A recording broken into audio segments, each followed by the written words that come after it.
अभय और एकता, जिनकी शादी को बस कुछ ही महीने हुए थे और अभय को अपनी ऑफिस से प्रमोशन मिला था। उन्हें अब मुंबई से पुणे शिफ्ट होना था। अभय का ट्रांसफ़र हो चुका था, बस कुछ महीनों के लिए उसे वहाँ रहना था। अभय और उसकी वाइफ एकता ने डिसाइड किया कि वो लोग अभय के ऑफिस के नज़दीक ही कोई फ्लैट रेंट पर ले लेंगे और वहीं कुछ दिनों के लिए रह लेंगे। उन्होंने कुछ प्रॉपर्टी एजेंट से फ़ोन पर ही बात की और ऑनलाइन फ्लैट देखते रहे। तब उन्हें एक फ्लैट पसंद आया और वो अभय के ऑफिस के बिल्कुल करीब था। एजेंट ने उन्हें कहा कि आप लोग एक बार पुणे आ जाइए, एक बार सामने से घर देख लीजिए और अगर आपको पसंद आता है तो हम लोग डॉक्यूमेंटेशन का भी काम कर लेंगे। अभय ने कहा ठीक है, हम लोग संडे को आ जाएंगे। दोनों संडे को तैयार होके मुंबई से पुणे पहुंच गए। एजेंट उन दोनों को फ्लैट दिखाने के लिए बिल्डिंग में ले गया। फ्लैट प्रॉपर 1 BHK था। मेन डोर से अंदर जाते ही लेफ्ट साइड में बेडरूम का दरवाज़ा था। बड़ी सी हॉल और बड़ी बड़ी खिड़कियाँ और सामने ही सोसाइटी का गार्डन था। मतलब विंडो खोलते ही गार्डन दिखता था। हॉल के बिल्कुल बाजू में किचन था जो काफ़ी स्पेशियस था, जिसमें डोर भी लगा हुआ था। अक्सर किचन में डोर नहीं लगे हुए होते, पर इस फ्लैट में किचन में डोर था। कुछ बिल्डिंग के लोगों ने अपने फ्लैट्स को, अपने किचन को बेडरूम में कन्वर्ट कर लिया था, जिससे उनका फ्लैट 1 BHK से 2 BHK हो गया था। शायद बिल्डर ने उसी वजह से किचन में डोर लगा दिया था। किचन के बिल्कुल अपोजिट में बाथरूम था और उसके बिल्कुल बाजू में टॉयलेट। फ्लैट अच्छी सोसाइटी में था। आसपास की लोकेलिटी भी बहुत अच्छी थी। बाजार, मॉल घर से बिल्कुल पास ही था। अभय और एकता दोनों को घर बहुत पसंद आया।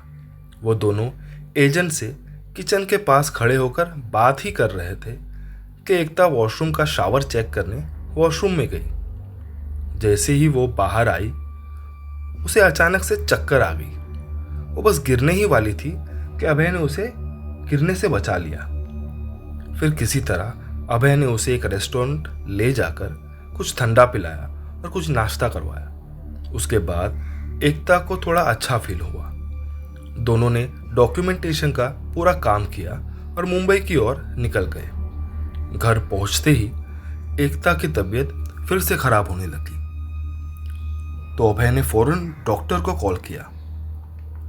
डॉक्टर ने एकता को चेक किया और बताया कि एकता प्रेग्नेंट है और बस एकता को कहने लगी कि अब थोड़ा खाने पीने पे ध्यान देना, भूखे मत रहना, बाकी सब तो नॉर्मल है। अभय और एकता ये न्यूज़ सुनकर एकदम खुश हो गए।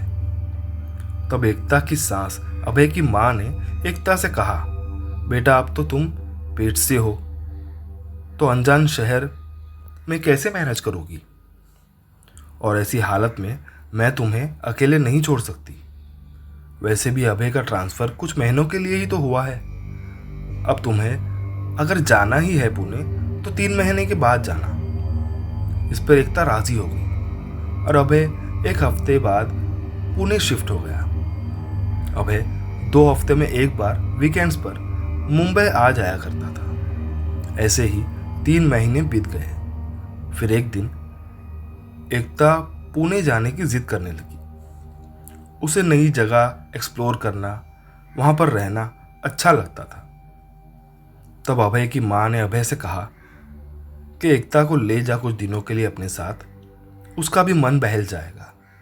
इस पर अभय राजी हो गया और एकता को अपने साथ पुणे ले गया। दोनों जब तक पुणे के घर पहुँचे तब तक बहुत रात हो चुकी थी।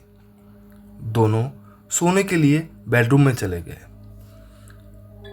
तब एकता ने महसूस किया कि घर में कुछ जलने की बदबू आ रही है। उसने अभय को बताया। उन दोनों ने यहाँ वहाँ चेक किया पर उन्हें कुछ दिखाई नहीं दिया। फिर किचन की विंडो से देखा तो वॉचमैन ने कुछ लकड़ियां जलाई हुई थी ठंड से बचने के लिए। उसी की बास उन्हें आ रही थी। फिर वो दोनों बेफिक्र होकर सो गए। अचानक आधी रात में एकता को टॉयलेट जाना था। उसने अभय को जगाने की बहुत कोशिश की पर वो एकदम गहरी नींद में सो रहा था। फिर किसी तरह एकता धीरे धीरे टॉयलेट चली गई। पर जैसे ही वो टॉयलेट से बाहर निकली उसका सर एकदम भारी होने लगा। फिर से उसे चक्कर आने लगे। किसी तरह उसने किचन का दरवाज़ा खोला और फ्रिज से उसने अपने लिए एक जूस निकाला और ज़मीन पर ही बैठकर जूस पीने लगी। अचानक उसे टॉयलेट के पास किसी की फुसफुसाने की आवाज़ सुनाई दी। उसने जब गौर किया तो महसूस हुआ कि कोई अजीब सी औरत अपनी भयानक आवाज में लोरी गा रही है।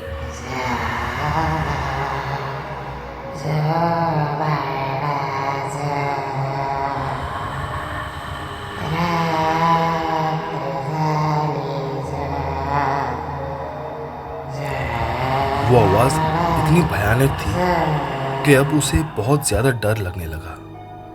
उसके पेट में दर्द होने लगा। वो जल्दी से अभय के पास बेडरूम में जाना चाह रही थी। फिर उसने अपने आप को समझाया कि यह सच नहीं हो सकता, ये शायद उसका वहम है, और अपने डर पर काबू करने की कोशिश करने लगी। बहुत हिम्मत करके वो किचन के दरवाजे तक पहुंची तो उसने देखा कि एक औरत जो पूरी तरह से जली हुई है, काली साड़ी पहने टॉयलेट के दरवाजे के पास अपने आधे जले हुए बच्चे को गोद में लिए बैठी है और उसे अपनी भयानक आवाज में लोरी सुना रही है। ये देखकर डर के मारे एकता का दिल जोर जोर से धड़कने लगा। उसके रोंगटे खड़े हो गए, हाथ पैर सुन्न हो गए। वो बस ये सब देख के बेहोश होने ही वाली थी कि अचानक हॉल की लाइट जली और वो औरत वहां से उठकर टॉयलेट में चली गई। अब अभय किचन में एकता के पास आ चुका था। एकता उसे देखकर चीख चीख कर रोने लगी।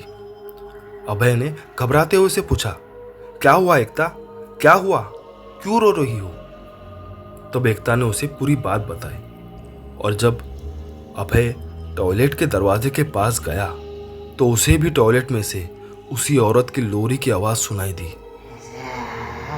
दोनों सुबह होने तक बेडरूम में डर के मारे बैठे रहे। जैसे सुबह हुई तो दोनों उस एजेंट के पास गए और उसको पूरी बात बताई और एजेंट ने अपने ही अंदाज में कहा, ओ भै भाई, भूत वूत कुछ नहीं होता है यार। बहुत अच्छा फ्लैट दिया था मैंने आप लोगों को निकाल के। माना कि कुछ दिनों से फ्लैट बंद था और आपके पहले भी तो लोग रह चुके हैं ना इसमें। उन्हें तो कोई चुड़ैल नहीं दिखी। पता नहीं आप लोगों को कौन सी लोरी गाने वाली चुड़ैल दिख गई है, हमने तो कभी नहीं देखी। और उन दोनों का मजाक उड़ाते हुए अपने एक साथी से कहने लगा, अजीब पढ़े लिखे जाहिल लोग हैं यार। और दोनों हंसने लगे। पर एकता और अभय समझ गए कि एजेंट को सब कुछ पता है और वो उन्हें बेवकूफ बना रहा है और सच छुपा रहा है। उसी वक्त एजेंट का फोन बजा और उसे किसी ने बताया कि उसकी वाइफ का मिसकैरेज हो गया है। एजेंट अभय और एकता की तरफ अपनी आंसू भरी निगाह से देखने लगा और उसकी हंसी रोने में बदल गई। अभय और एकता उस घर में कभी नहीं गए। उस घर को उन्होंने खाली कर दिया। तो ये थी कहानी अभय और एकता की।